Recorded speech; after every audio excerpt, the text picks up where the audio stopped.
Welcome back, Smile Share Nation. I'm Dr. Pesh with Pesh Orthodontics. We're here doing a live today, answering some questions about braces and orthodontics and some of the stuff that we do. So we've had some questions come in. The one that we're talking about today is how to handle broken things, right? So a braces edition, if you will. But before we get into that, it's been a couple weeks since we last connected. There's been a lot going on in the world. Our hearts go out to the people of Ukraine right now. Please keep them in your prayers. You know, I know the things that affect us most right now are, you know, gas prices and things like that. And, you know, that hits every single one of us. I happen to have heritage that is from the Ukraine.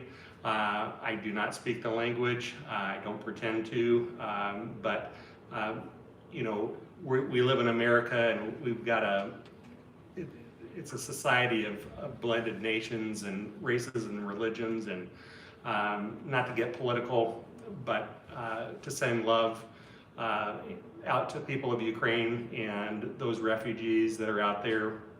You're in our prayers. I know we have close friends and families that happen to be from that area of the world that have been affected, and I'm sure some of you have, you know, loved ones and friends that have been in the same. And so it's easy to, you know, forget about you know, the things that we take for granted, our freedoms, the blessing that we have despite, you know, what's going on in California or the rest of America. We are still American, right? And I still believe it's the best country in the world, and I'm proud to be American, despite that maybe we don't necessarily agree with everything that's happening, you know, back in Washington, D.C., 1 month, 1 year to the next, right? Whoever's in power, or whoever happens to be the president, the facts are they're the president of the United States and I'm American, and so we want to support that. And so, but I digress. So we're talking about broken things, right? So, nice segue. Right? I mean, I think there are things that are broken, but we are not broken as a country and as a nation. Okay, and so we have a lot to offer the world, but we can offer our prayer and help right now. So, if you agree with me, smash the like button. So we'll get into our content. Okay, so the broken brackets. That's a thing, right? We put braces on, and sometimes the braces come off, and it's usually inconvenient. It's usually never at a good time, and so we can talk and highlight about how we can avoid some of those things from an orthodontist end and as our practice, and also from a patient as a customer. So why does it happen? When we get broken brackets, there's usually three types of failures, okay? And they've actually named them. I didn't make these up.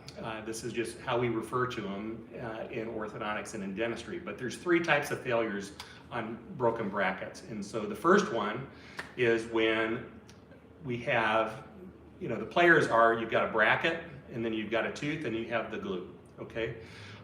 So that's why there's basically three types of failures. One is all the glue is on the bracket, okay, and it stays on the bracket when it comes off, okay? The second is when all of the glue stays on the tooth, all right? And then the third option is when there's half on the tooth and half on the bracket, okay? So those are the three different types of failures, okay? Type number one, when it's all on the bracket, typically what happens in this situation is there was some type of contamination or moisture that was on the tooth, and so the glue doesn't stick to the tooth, right? It sticks to the bracket. It was properly put into the bracket, but not onto the tooth, and so you get a failure. And those failures happen pretty quick. It's within a day, okay? And the tooth is completely smooth. When patients come in, we can see this type of a failure. You may not be able to see, but we can see it, right? And so the second type of failure is, what did I say? When it's half on or all on the bracket? When it's all on the tooth, The tooth. right? So first one, when it's all on the bracket. Second one is all on the tooth. So when it's all on the tooth, we prepared the tooth really well, but we didn't get that glue spread into, whoa, this is going crazy. I'm gonna give this back to you for a second. So the second one is when all the glue rather is on the tooth, right? So there was no adhesive, it wasn't buttered in to the mesh of the bracket. So on the back of the bracket, there's these little microscopic mesh works, and there's different patterns based on what kind of bracket you're using things. But that's the second one. And then the third one is 50-50. So we had good bond to the tooth, and we had a good lunch, and we had a good bond to the tooth and a good bond to the bracket, right? And so that's usually a failure of where there was too much force. So we had a good bond, but we were eating something that we shouldn't have been eating, or it was how we were eating it, right? That was the problem. So, because most of the time, whether or not you're in braces or Invisalign, you can eat anything you normally want to eat with braces and Invisalign, but it's just how you go about eating it, right? So, but I may be getting into some of the other content, so I don't want to go too fast. But again, the types of broken bracket, it's 1, 2, 3. Okay, so is it to be expected? We don't really expect for people to have broken brackets. Does it happen? Yes.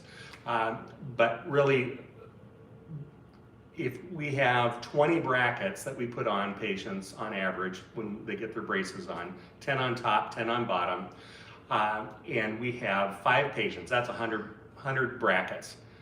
One bracket out of those 5 patients is a reasonable or acceptable number for them to come off. Any more than that, and something's usually going on, either on our end or on the patient side of it. But typically 1% of bracket failures is our target as a practice, and we try to beat that, but it happens. There's human error, right, on both the customer and patient end, and also on the dentist and orthodontist side. So we're not perfect, but we try to practice because we believe practice makes better. Not perfect, but because perfect is unattainable, but the reality is sometimes brackets come off, and those are the types of failures, again, 1, 2, and 3.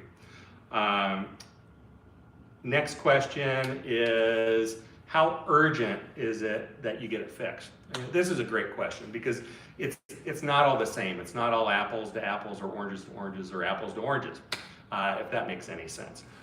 When we get the braces on, we're in a level and aligning phase of treatment, okay? So the crowding, it's more important to have those brackets on in the beginning, okay? It's important to have them on throughout the course of treatment, but if there's a time-sensitive period, it's usually right when we put the braces on. We don't want braces coming off because we need those braces on to start unraveling the crowding and doing the leveling and aligning, okay? So if a bracket comes off sooner at the beginning of treatment, it's a little bit more time sensitive because we want to get it on. We want to keep things advancing, and we want you to see that the braces are working and doing their job, and the wires, right? Because it's truly about the wires being connected to the brackets which move the teeth. It's not necessarily the brackets that are doing the work. The brackets are just a handle on the tooth to allow the wire to put the force on the teeth to move the teeth. But if the bracket is not engaged onto the tooth, that's not going to happen, right? So then it can slow things down. If it's later in treatment, after we've leveled the line or we've gone into maybe a second or third wire, it's usually less critical that we get the bracket back on straight away, okay?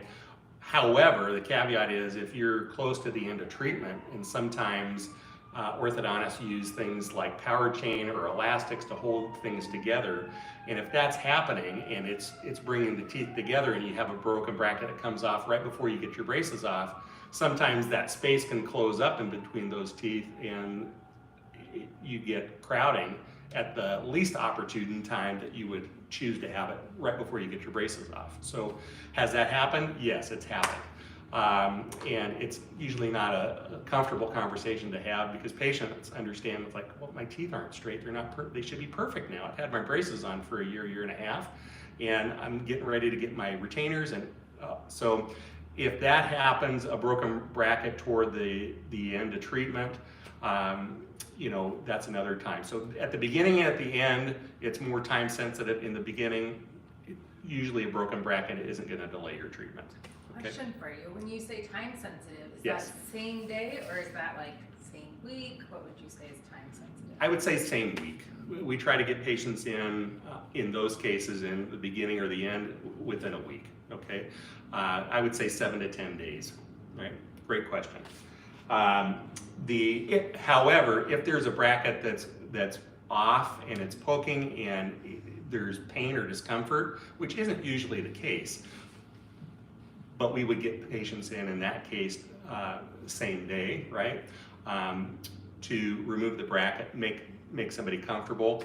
Sometimes if there's time, we'll put that bracket back on, but if not, it can wait until the following week typically, right? Okay, so if you have a bracket and it's off, how can you help at home, right?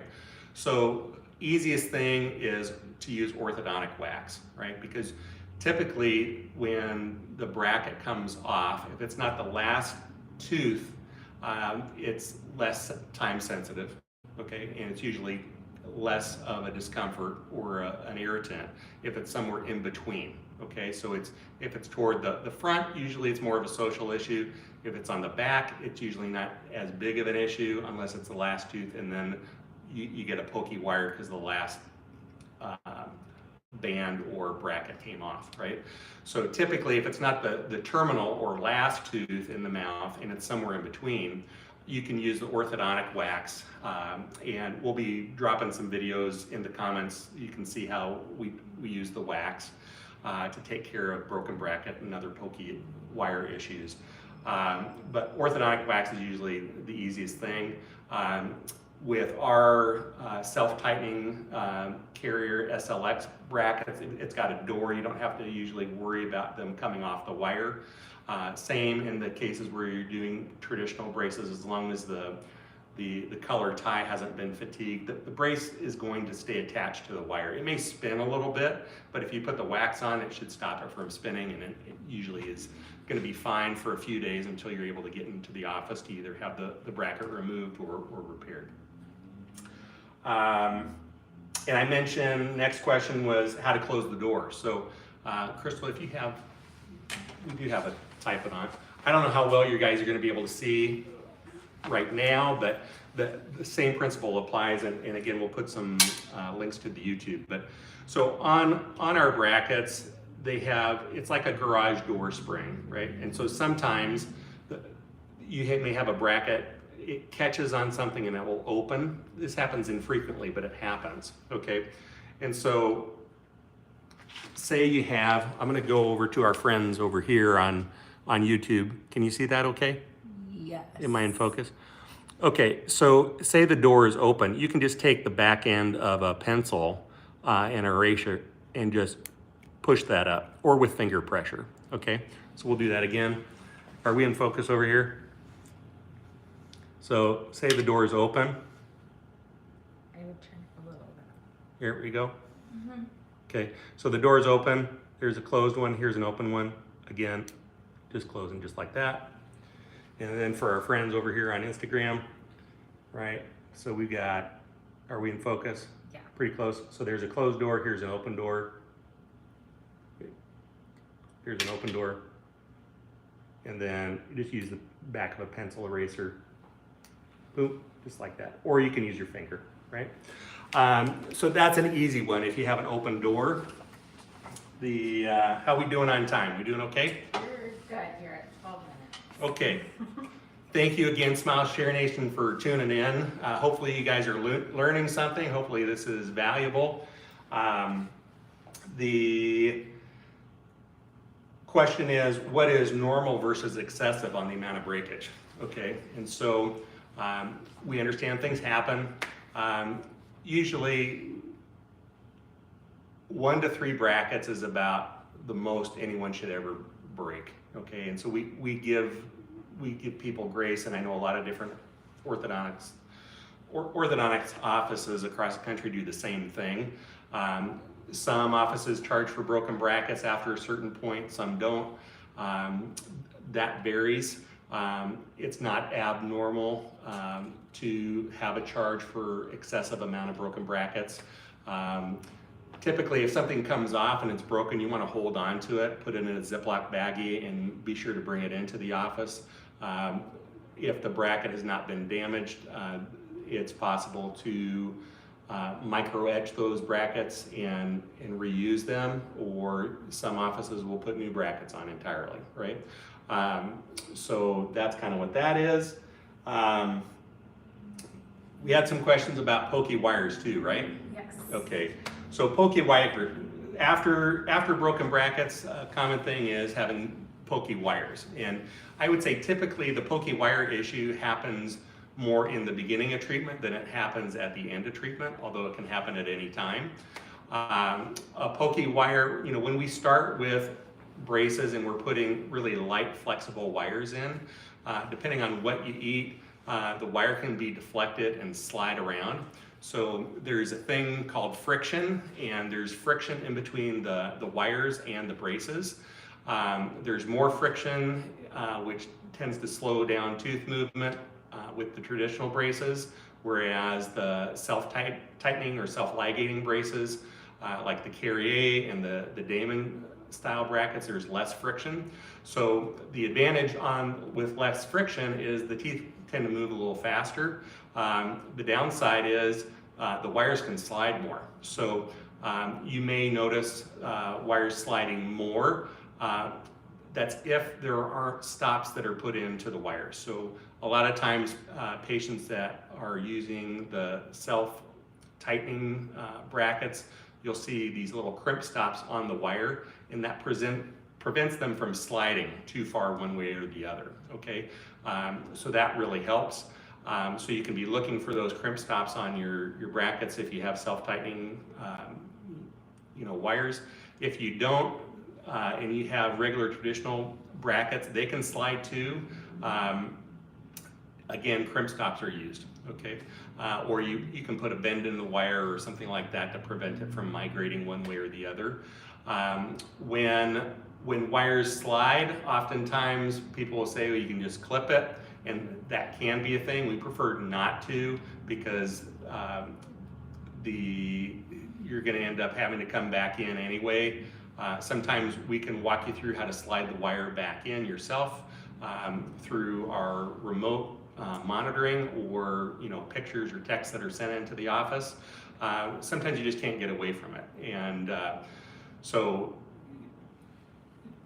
clipping the wire can be one solution, whether it's using a pair of diagonals from the garage, or that happened over the shutdown and the pandemic when we were deemed non-essential. We were doing some of that. You can use fingernail clippers or a large pair of scissors. Not regular scissors, but it's got to be something that's heavy duty, right? So if the wire is a thinner wire and you're at the beginning of treatment, it's going to be easier to cut it than if you're at the end of the treatment. Sometimes those bigger wires are hard to cut, and when you're cutting them, you can pop off additional brackets, and so that makes a non-ideal situation a little worse. So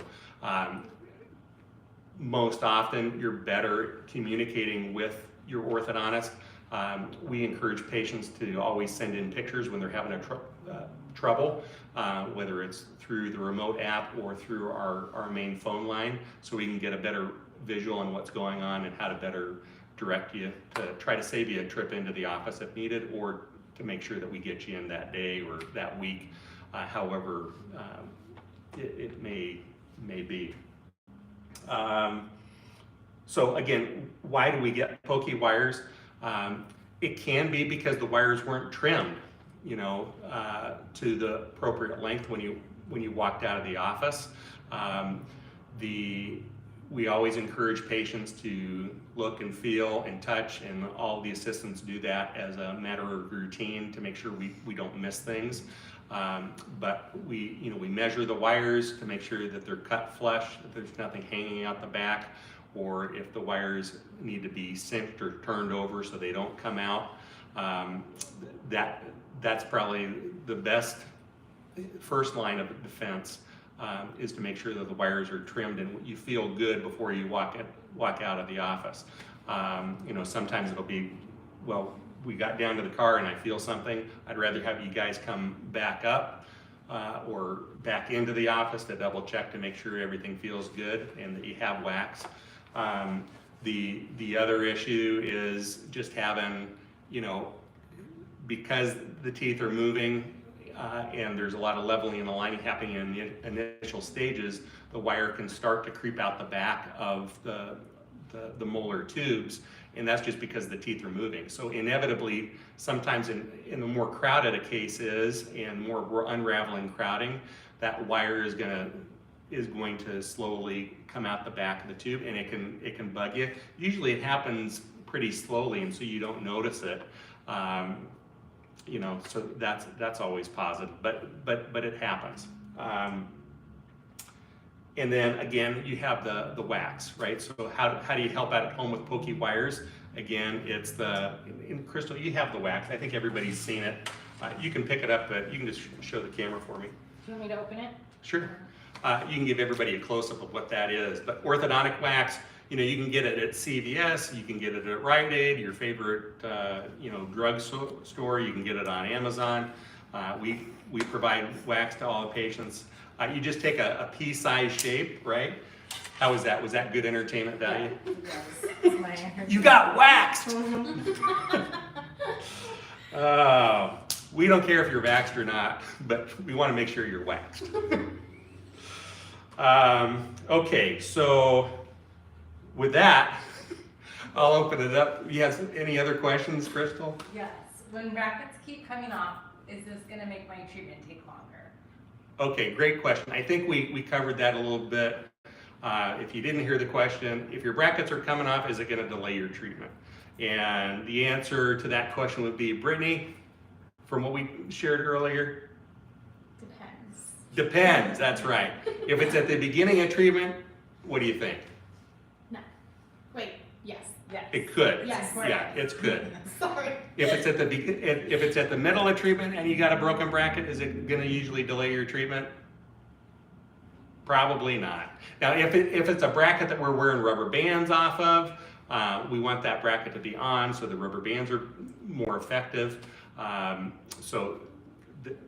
That's a possibility. There's always exceptions to the rule, right? But that's why we've got rules. They're meant to be broken, and then there's exceptions and all that good stuff. But for the most part, initially, if you have a broken bracket, we want to get back on. If it's more toward the middle of treatment, it's not as time sensitive. And if it's at the end of treatment, definitely, it can matter, okay? Another question, though I slightly think you already answered this, is do brackets break off easily? Great question. Brackets should not break off easily. Okay, so, and this gets back into the how we're eating, right? So patients often will ask us for a food list. What can I or can't I do, right? We like to focus on the positive and what you can do and not what you can't do. The reality is, say you want to have a nice piece of chicken on the bone. You can have chicken on the bone, but you've got to cut it off the bone to eat it, right? Doesn't mean you can't have it. It's just how you go about enjoying it is a little different.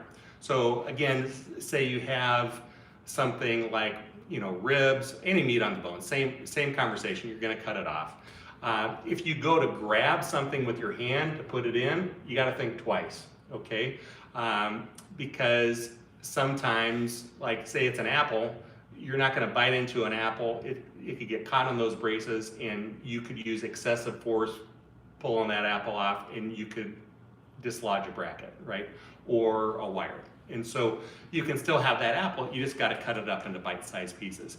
Raw vegetables, you can have raw vegetables, but we got to be careful, cranking on a carrot stick, that you're not going to bite break one of your back brackets off, okay? So you can still have carrots and they can be raw, but it's better to shave them or slice them real thin, okay? So you can do pretty much anything you want to do with braces. It's just how you're going to go about doing it. So again, if you have a question about something, I would love for people to throw their comments in about, well, can you eat X or can you eat Y? My orthodontist said I can't eat Takis. Probably a good suggestion, okay? Hard, crunchy things like tortilla chips, you can do it. You just have to be careful. Popcorn, the kernels are great, or the pop kernels are great, but the unpopped kernels, and you're in a dark movie theater. Thank goodness we're back into the movies again. How many of you guys saw Batman over the weekend? We've had a ton of patients. That seems to be the hottest one out there right now. I heard it was so good. Yeah. I haven't seen it yet, but I heard somebody took a nap. Mixed reviews. I heard it was a longer movie. Yes. So be sure you rest up before you go out to see Batman. So, but you can have popcorn. It's just you got to be careful. Okay. Same thing with gum. I love when patients chew sugarless gum. You're not going to break a bunch of brackets off. It helps with the soreness, and so first couple of days of getting your brackets on or your wires in and changed, your teeth are going to be sore. If you chew some sugarless gum carefully, you're not going to break any brackets off, and it's going to help with the soreness. Ice. Okay? No Ice, no good. Not even Sonic Ice. Even though Sonic Ice is great and people love Sonic Ice and it's a little softer, can't necessarily put my stamp of approval on chewing on ice when you have brackets or not. Okay? So I was going to say, even without braces. That's right. You kind of slightly answered the next question because you're way ahead of our patients. How can I prevent broken brackets? Don't eat ice. Okay, great. Don't eat ice. How do you prevent broken brackets? Watch what you eat, okay? Again, you can eat whatever you want. It's just how you go about doing it, except for ice. I'm trying to think of some other hard no exceptions, but I can't really think of any other than like the Taki, hard tortilla chip. The hard sticky candy, yeah, you got to stay away from that. You can suck on it, but it's, you can still get sugar if that's what you're after. But chewing on them, it's not the same. I get it. Can you do it? Yes, but you got to be really, really careful, right? And so as long as you're not breaking brackets off, you can eat anything you want. You start breaking brackets off and we start diving a little bit deeper on, why it is that you're doing what you're doing, but we don't want anything that we're doing or providing to limit you in your lifestyle choices. Crystal, Brittany, and I will say it in the consults all the time, when we're trying to decide what type of treatment modality we're going to use, whether it's Invisalign or braces or behind the teeth braces like InBrace, we want to pick a solution that's going to fit your lifestyle, because you're going to be in treatment for a good year and a half, sometimes longer, and we want to make sure that period of time that you're in treatment is enjoyable, and we don't want to take anything off the table from your diet or limit your options, okay? How are we doing on time? You're good. How are we doing on questions? We've answered all of the questions. Fantastic. Well, thank you again, Smile Share Nation, for tuning in. Again, we will have some more links to our YouTube and some helpful videos available that you can dive into there. We're going to be having our winner pulled for this quarter's Smile Share giveaway at the end of the month. That's on March 31st, correct? March 31st is the last day that they can enter. Okay. April 4th is our planned announcement. Okay, so get those entries in before the 31st. If you have questions about what I'm talking about, comment. Brittany and the team will get back to you and make sure you have those links to share, and so that you can play. We've got a couple of different ways that you can get some extra entries in before the end of the month. Like us on YouTube, Facebook, Instagram. When you check in after you scan for your remote visit, you can also get another entry in by checking in on Facebook. We don't want you to miss out on the opportunity to be a winner, but we know that you guys are all winners because you're all part of our Smile Share Nation, okay? So thanks for tuning in. We'll be back in 2 weeks on April 22nd. March 22nd. March And by April 22nd, I mean March 22nd. It'll be in 2 weeks, 1 o'clock, okay? Thanks again. We'll see you next time.